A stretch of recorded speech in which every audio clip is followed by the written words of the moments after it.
శ్వాసను మనం ఆపేసామనుకోండి, మన ప్రాణం రక్షించబడిద్దా? ఖచ్చితంగా. ఏమైనా చెప్పండి. శ్వాస అనేది మనలో లేనప్పుడు ప్రియమైన దేవుని బిడ్డలారా, మన జీవితము అయిపోయినట్టే. యేసు అనే ఆ నామ స్మరణే మనల్ని బ్రతికిస్తుంది. దేవునికి స్తోత్రం కలుగును గాక. హల్లెలూయా. యేసు అనే నామ స్మరణనే మనల్ని జీవింపజేస్తుంది. ఎంత గొప్ప విషయం ప్రియమైన దేవుని బిడ్డలారా.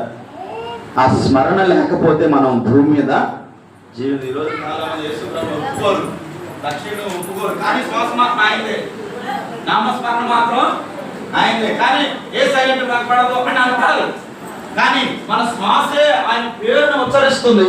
ప్రియమైన వాళ్ళరా, నువ్వు యేసుని ఎంత అసహించుకున్నా నువ్వు శ్వాస పీల్చుకునే తీరాల్సిందే. దేవుడు మనకు తోడై ఉన్నాడు. నిజంగా ప్రియమైన వాళ్ళరా, మనకి తోడుగా ఉండటానికే ఆయన ఈ లోకానికి వచ్చాడండి. గట్టిగా హల్లెలూయా చెప్దాం. హల్లెలూయా. దేవుడు మనకు తోడై ఉండి, ప్రియమైన వాళ్ళరా, మన శ్రమలలో ఆయన తోడై ఉంటాడు, బాధల్లో తోడై ఉంటాడు, ఇబ్బందుల్లో తోడై ఉంటాడు.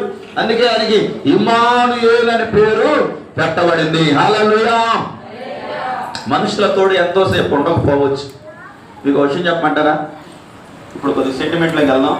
ఇప్పుడు ఈరోజు క్రిస్మస్ చూసిన వాళ్ళు ఈరోజు మనం చూసాం కదా. ప్రియమైన వాళ్ళారా, లాస్ట్ ఇయర్లో చాలామంది క్రిస్మస్ చూశారు, కానీ ఈ సంవత్సరం చాలామంది చూడలేకపోయారు తెలుసా.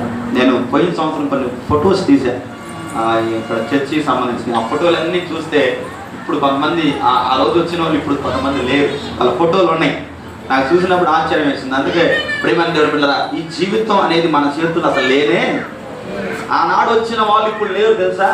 వాళ్ళ ఫోటోలు అలాగే ఉన్నాయి. ఆనాడు క్రిస్మస్